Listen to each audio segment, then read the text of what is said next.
An HLOOKUP is a logical function. It's used to look up a value in a table and return an associated value to display.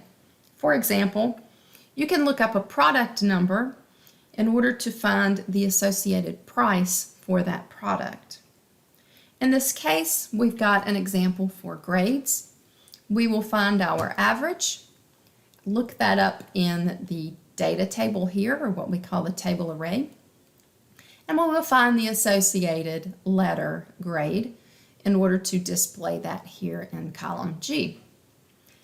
A quick note, the VLOOKUP and HLOOKUP can be used in the same way. The VLOOKUP is a vertical lookup and H is horizontal. The only difference in those is in how you set up this table, or what we call table array, of data. In the VLOOKUP, it's in columns, and the HLOOKUP, it's in rows. The first row, or column, must be where you are going to find that value that you are going to look up. So we will look up the average in the first row and find that average, and in the second row of the table, we're going to pull the letter grade. When Excel looks at the table array, when you set that up, it always considers the top row to be row 1 and the second row to be row 2. It looks at that as being a separate table from the rest of the data. Let's look at how to do this in the HLOOKUP. I'll enter my formula here. Now, there are 4 items that you need to complete the HLOOKUP. The lookup value is what you want to look up in the table. In this case, we want to look up the average in our table. The table array is where you want to find that lookup value and the associated value that you want to return or display. In our case, the table array is here. Contains the row where we want to find the lookup value and the row which holds the associated value to display. The row number is not a cell reference, it is a number. It is the number of the row which holds the return value that you will display. In this example, we have row 1 and row 2. Row 2 holds the letter grade, which we will display.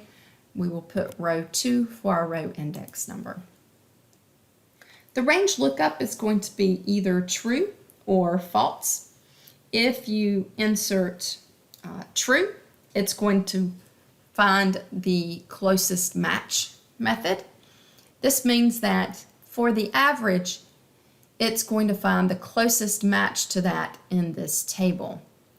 We cannot possibly include all the permutations of the averages with the decimal places inside of our table, so we have used a range of numbers to indicate which numbers will be included in which letter grade, and it will find the closest value in that top row.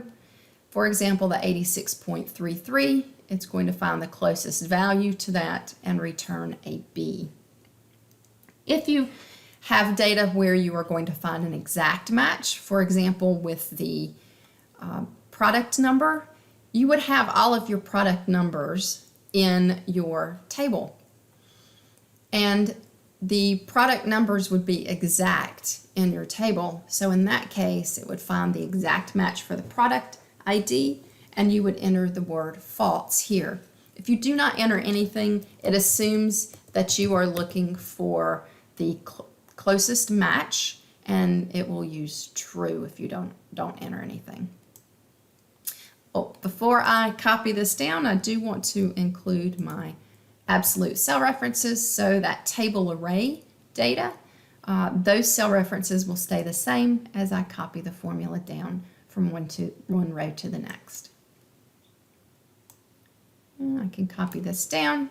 You can see I've already did the VLOOKUP, so if you compare those should be the same.